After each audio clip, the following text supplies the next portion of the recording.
What is up, everybody? Welcome to Thursday Night Football and the FanDuel Fantasy Q&A. I am your host, Brandon Gdula. I'm the managing editor at numberfire.com. You can find all my content over there, but we've got a great game from a DFS standpoint for tonight between the Steelers and the Vikings. It is a game with low upside quarterbacks with some historical optimal trends based on similar, like comparable games where quarterbacks aren't really the best MVP. I mean, they're still the best MVP bets based on probability, but we get a lot of running backs in optimal lineups in games with these sort of low to middling totals, tight-ish spreads. So but that's going to put on the radar Najee Harris. Talk about what's going on with the Vikings running backs for tonight. So welcome on in, settle in, get those questions ready because this is a Q&A. You can get your questions in on YouTube, Twitch, Facebook, Twitter for tonight. I know we're always trying to focus on this single game slate for Thursday, talk about DFS strategy, look at some historical optimal lineups, matchups, slate simulations, but I always get a bunch of start sit questions, which I will get to. But I would say go to numberfire.com, check out my start sit column. It shows basically every relevant player and their odds of hitting certain thresholds. For QBs and tight ends, it's top 12 weeks for running backs and receivers.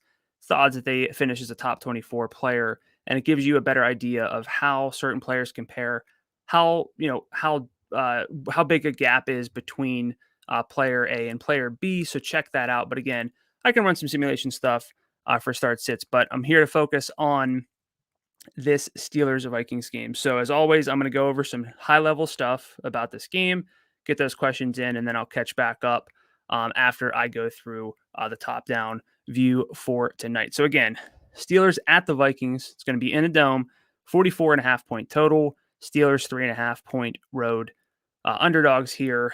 Money line minus 180 for the Vikings. For the Steelers plus 152. The main injury news that we have for tonight is that it does sound like Dalvin Cook is going to play barring a setback, which is a little bit telling.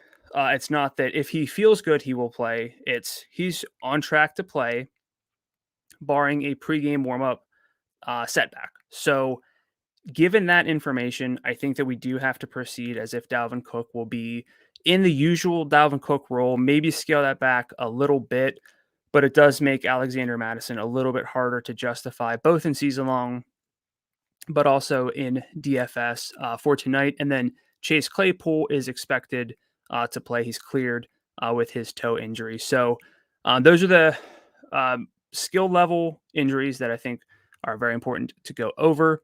And then I will show you guys some matchup information, some historical optimal lineups, and then I'll get into those questions for tonight and for this weekend. So the Vikings here are pretty decent against the pass, according to some number fire metrics, including passing net expected points per dropback allowed and passing success rate. They're top 12 in both of those stats. If you adjust their fantasy performance allowed to quarterbacks based on individual quarterbacks that they faced, they're a little bit weaker, 21st in terms of fantasy points allowed per dropback to opposing quarterbacks. We get the inverse here with the Steelers defense.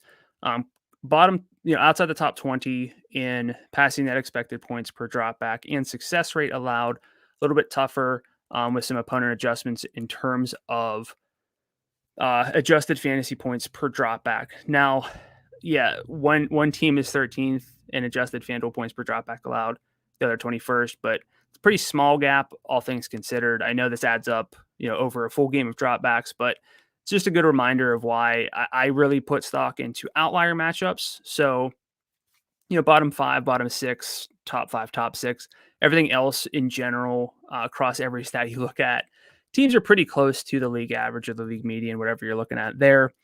Speaking of outliers, though, we have a pretty weak rush defense from the Vikings in terms of net expected points per carry allowed and success rate allowed.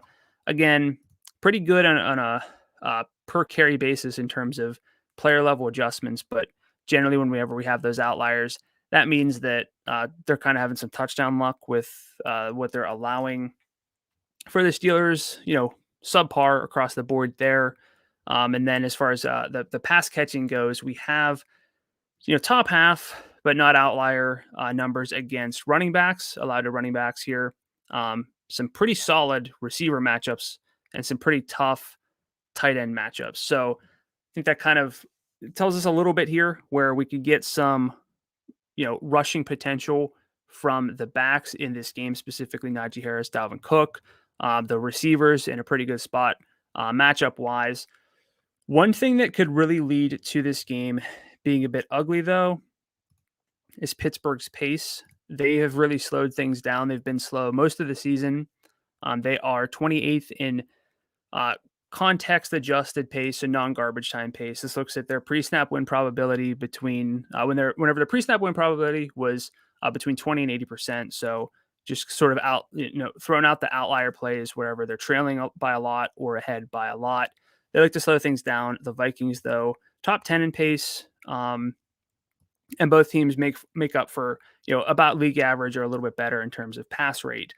Now, as far as these optimal lineups in comparable games, I think this is really key, but keeping in mind that we have low upside quarterbacks here, so I think this could be even skewed a little bit heavier to the other positions. But across the single game optimal lineups that I have in my database up to this point, the quarterback position has made up 47% of optimal MVPs in this split.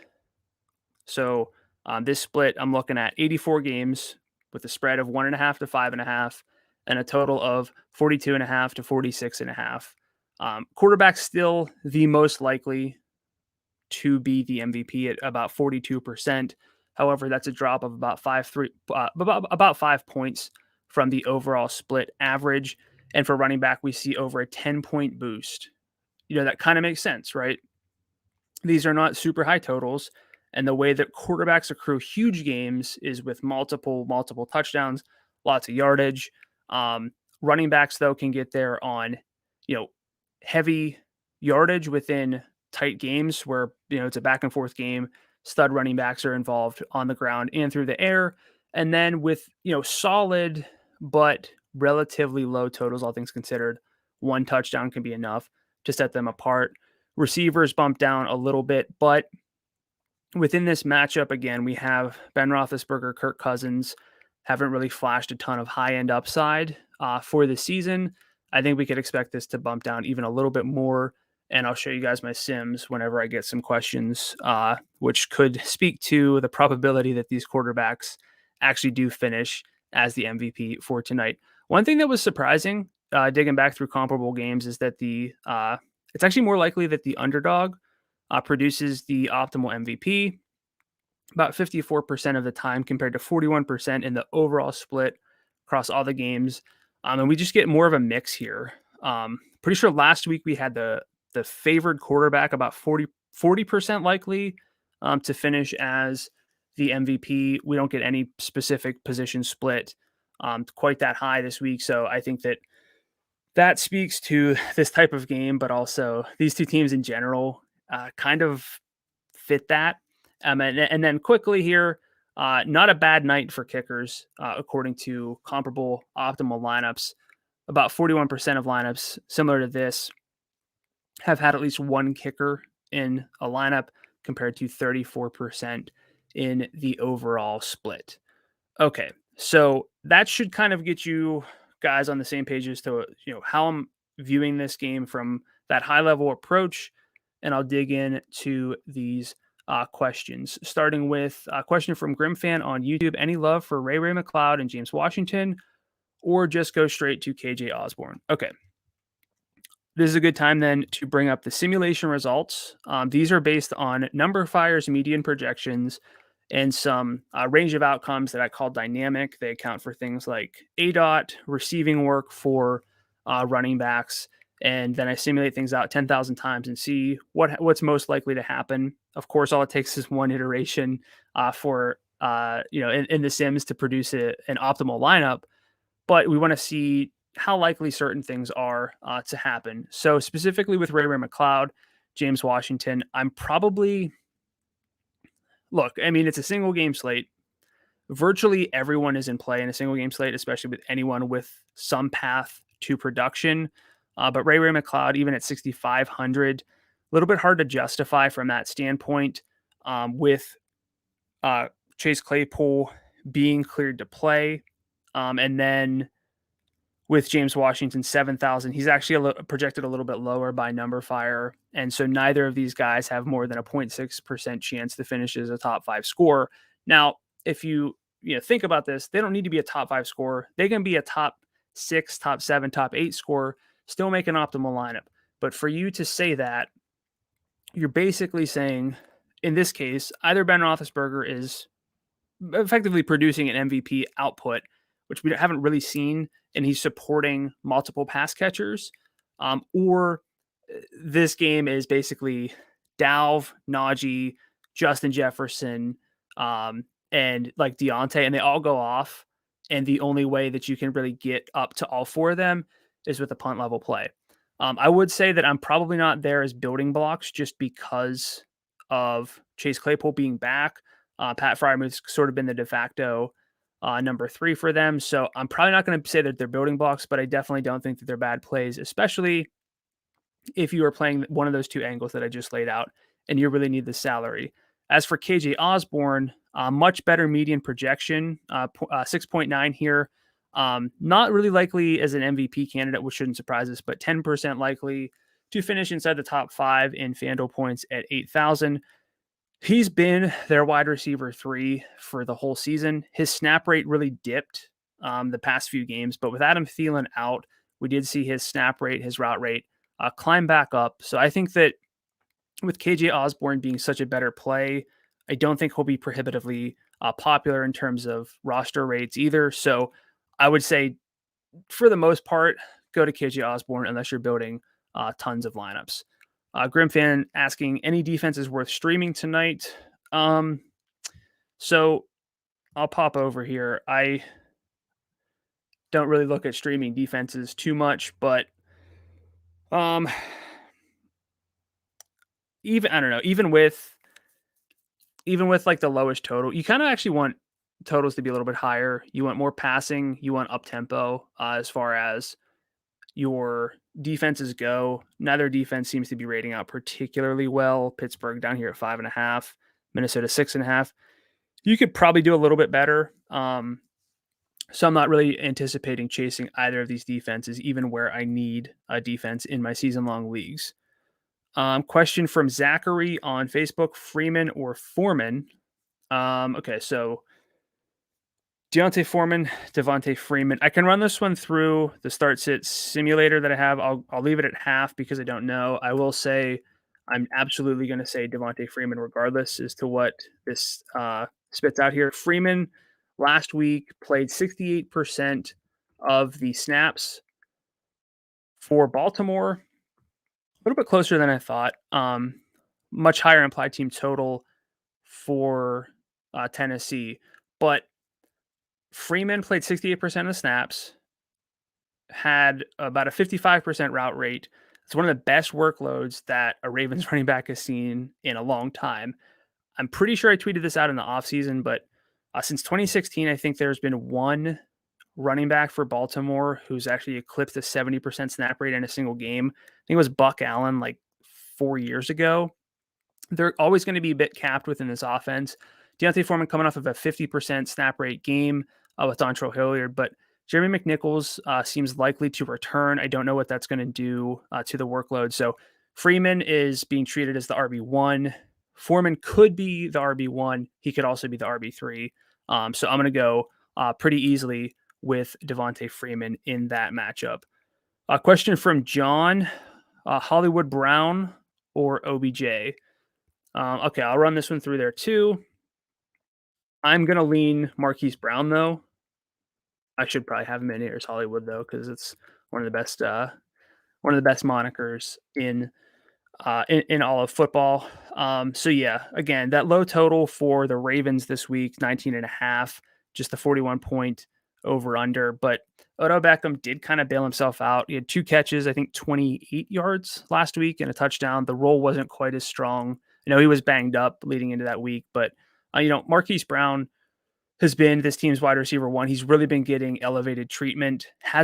The production hasn't been there because Lamar's been subpar, but I wouldn't expect that to stick. I'm going to go with Marquise Brown here in that matchup for Week 14. Tyler's asking flex spot non PPR standard league. Okay, don't get a whole lot of those. The spreadsheet's not even sure how to react to that, I guess. Hopefully it doesn't crash. But flex spot non PPR, Pollard, Ertz, or Galladay. So Pollard is, I don't know what his status will be. That's a tough one. If he doesn't play,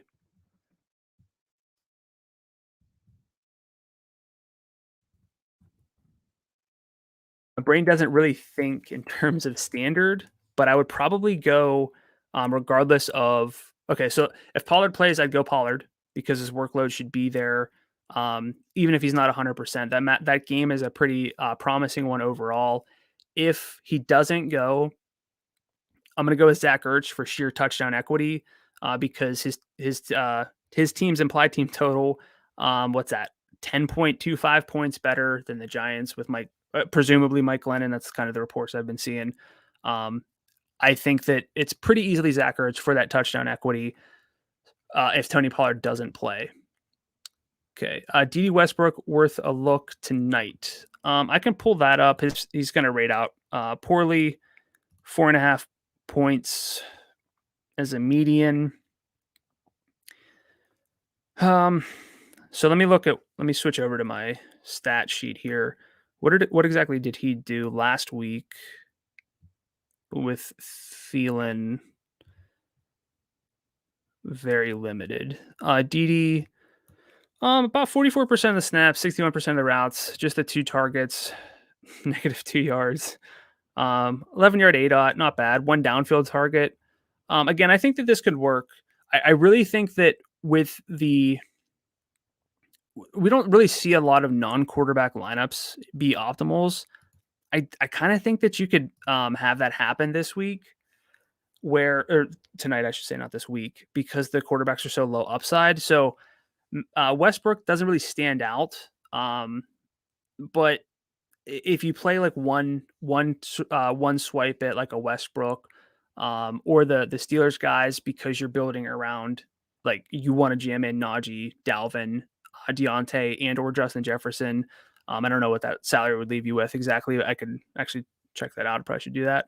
So let's see here. Let's go Najee, Jefferson, Deontay, Dalv. I mean, that's a pretty hot start. I think that those are the types of lineups where I'd be most inclined to roll the dice with the Dee Dee or Ray McLeod or James Washington. Kind of shorting the quarterbacks because they just don't rate out as high upside. And speaking of that, their top score odds. Let me sort this by top score odds. Najee, Dalvin leading above Cousins, Jefferson. Ben Roethlisberger's at 11. I don't think I've done a show yet where a quarterback's had such low odds to finish as the top scorer. And this comes from Ben's low upside performances all season, but also the stud workloads for guys like Najee, Dalvin, Jefferson. So I really think that there's a case to be made for. I know it wasn't high on like Ray McLeod, James Washington, or really Dee Dee Westbrook, but I mean, you can do that, and you can eat some salary. You can leave some salary on the table and just sort of bet against the quarterbacks tonight if you want. But frankly, outside of KJ Osborne, none of the value receivers have solid cases for me to sit here and kind of build them up for tonight. Question from Paul: Hilliard or Freeman? Yeah, so that's going to be the similar case I just laid out with Devonte Freeman, with Jeremy McNichols probably coming back this week. It's going to be Freeman for me. I really like Devonte Freeman. I think that he's in play On the full slate, the main slate at 6,300 on FanDuel, I don't really play running backs with so many question marks, but if he's going to get RB1 treatment, sort of light feature back treatment, Devonte Freeman for me, very much the play there. Paul's also asking Madison or Cook.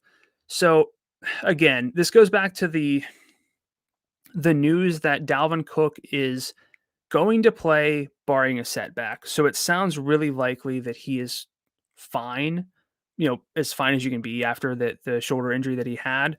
And that he's going to play as much as he can really play. With that, I would have a hard time seeing Dalvin Cook with these reports being the secondary option behind Alexander Madison. So I think I would go Dalvin Cook based on how these reports are making this situation sound. A question from Buck: should I start KJ Osborne or Keenan Allen, or KJ Osborne or James Conner? So I don't know if it's an all three or two different leagues. Keenan Allen, as much as I want to say just play Keenan Allen, we're not going to know, obviously, by tonight if he's going to play. It sounds like he's probably not going to play this weekend because of COVID protocols. I think KJ Osborne is totally viable, though. I can run him through changes at least a half. It's not going to look too pretty next to Keenan if he's even projected. So Keenan's partially projected, and then who else was it? James Conner. So Keenan's partially projected because of the protocols, but I don't think he'll play. KJ Osborne, though, honestly, not that bad of a play on, if you're really looking for a plug and play option. So again, I'm not 100% sure if you're asking which of the three, but I would definitely rank them Conner, Osborne, Keenan, just because it sounds like Keenan's so unlikely to play. Okay. Groom fans asking Jalen Guyton or Josh Palmer. I talked about this in pretty much in detail. I did a trend on the Chargers offense on today's Heat Check podcast, which I recommend everyone checks out. It's the podcast I do with my co-host Jim Sonis. We go over the main slate. I did a trend on the Chargers, which was going to be the Chargers playing from ahead because they're heavily favored against the Giants, but then it morphed into the Chargers potentially without Keenan Allen, most likely with Mike Williams from the vibe I'm getting.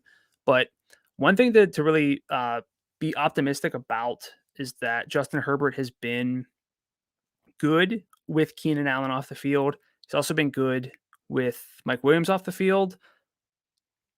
So it's a good spot. If I have to pick one, though, I think I'm just going to go Guyton. I know he has the issue of not a great target per route number compared to Palmer, but Guyton's been their third option for like the whole season. It just stands to reason that if anyone's going to play, 100% of the snaps outside of Mike Williams, again, assuming he's healthy, it's going to be Guyton. He's going to be out there most likely on the two receiver set. So I would just lean with Guyton there between the two. Question from Shane: Van Jefferson or Russell Gage, Osborne or Julio Jones in a PPR? I don't know if it's all four or if it's but I'll rank them all. Hopefully that'll help. And I'll run them through the Sims as well, just to get some sort of vibe check here. So Van, Gage, KJ, and Julio. I kind of like Julio here. Yeah, I kind of assumed that Julio would rate out tops there. We haven't seen him yet play without AJ Brown, but if he's healthy enough to play in this matchup, I think that you kind of just lean with Julio primarily, especially over Osborne. Again, I don't know if it's an all four or like a sort of a 2v2, but between Van and Gage, I'm gonna go with Van instead of Gage, despite what the projections here have to say. Like the offense more. Don't love the matchup for Gage. So to rank them, I'd say Julio, Van, Gage, Osborne. If it's Van versus Gage, it's going to be Van for me. And if it's Osborne versus Julio, it's going to be Julio for me. Question from Joe: should I start Cook? So I mentioned this a few times. I feel pretty optimistic with Alvin Cook. We will know if he's going to play early. Like if we get news that he sits, then you just remove him and you don't have to worry about it. It's not like it's a Sunday thing. And the reports are that he's expected to play barring that setback. So it sounds optimistic. So I feel pretty good with Dalvin Cook's workload um, for tonight. Sorry, seeing Dalvin or Jared, and I'm not sure what that means. So Shane clarified pick one. Sorry, yeah. Then I'd go Julio over in this 4-person matchup. No worries at all. But it's hard to read these sometimes and really kind of think things through. So I just didn't know if it was that 2v2, and sometimes I get those. Grimfin's asking Higgins or Shepard. Tier Sterling, thanks for that. Although I don't know, there's not another Shepard. And to me, there's only one Higgins anyway, and it's always T. But again, I don't care what this says. I'm going to go with T Higgins, but I might as well throw these up here. Yeah. But T Higgins in games that he has played and Jamar Chase has played, and Chase has played in all of them. T Higgins has a higher target share incrementally compared to Jamar Chase, which is just fascinating. But T Higgins has also been just pretty good overall. He's not been as good as Jamar Chase, obviously, but things have leveled out.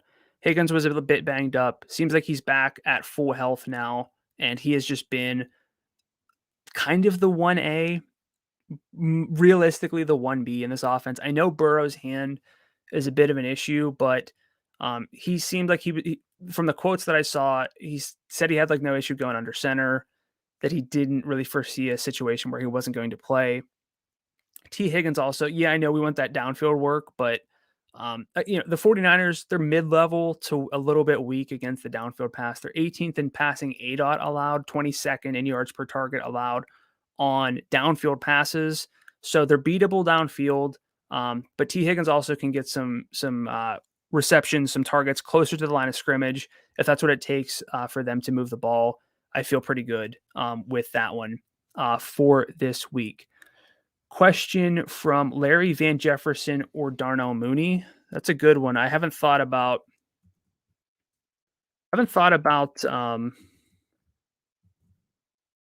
the Bears because of their status not on Sunday night, like not on the main slate, or Thursday, which is what I've focused on primarily up to this point.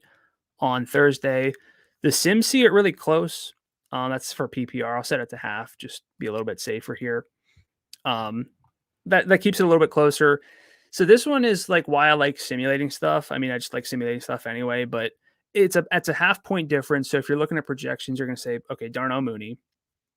If you're looking at range of outcomes, the odds that these guys get to 15 points about the same. Mooney's 20-point odds, definitely higher.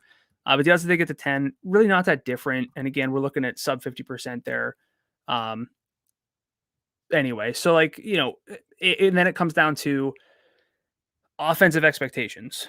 The implied team total for the Rams, 24.25, for the Bears, 15.75. I know that the Sims slightly prefer Darnell Mooney, the range of outcomes slightly prefer him, but I'm going to have a hard time really clicking in Darnell over Van based on such a big gap in offensive expectations. It'd be a little bit different too if that implied team total wasn't 15.75. That's crazy. That's crazy low. That might actually be that might be the lowest of the season.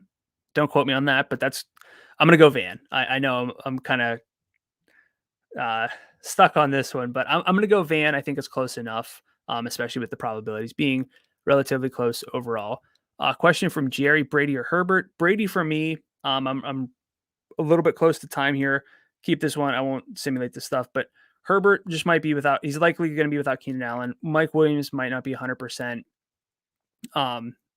He might be feeling fine. I don't know, but he's not going to be practicing all week.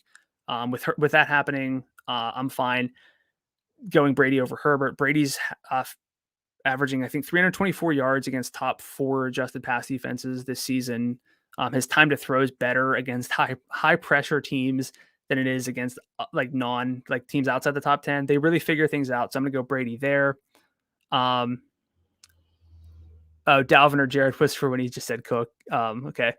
Is Debo a go for Sunday? I'm not sure, Larry. I really don't know. I would kind of presume that he isn't, but I think we can wait and see there. because we don't, if Debo's healthy, you're going to play him. If he's not, then we just go somewhere else. Grim fan is asking, should I pick up Devonte Smith? Depends on who you drop, but I think Devonte Smith still primed for a solid end of the season, even though that the Eagles aren't throwing a lot. His market shares are phenomenal. DJ saying Justin Fields starting for the Bears. Yeah, talked about this on the Heat Check last week, I guess. Yeah, is not surprising, but they're super run heavy. They're faster, but they're super run heavy with Justin Fields. That's another reason why their implied team total is low, because Justin Fields has been not particularly great. So yeah, Van over Mooney in there. And then final question for the week: PPR flex, KJ Osborne or Melvin Gordon? That's really tough because it would be Melvin. I don't know if he's going to play. It sounds like he's going to play. I would most likely assume that he's going to play. So I would just play it safe and hold off for Melvin for Sunday. That's going to do it for today's show. Thank you for tuning in. Thank you for all the questions. I know we didn't really go over the Sims too much about the Thursday night slate. But again, thanks for the questions. It always makes it a lot easier to spend this half hour. It's always fun to go through some Sims. I know that there's a lot of uncertainty around this weekend with the question marks around some injuries. So you just got to stay tuned to the news.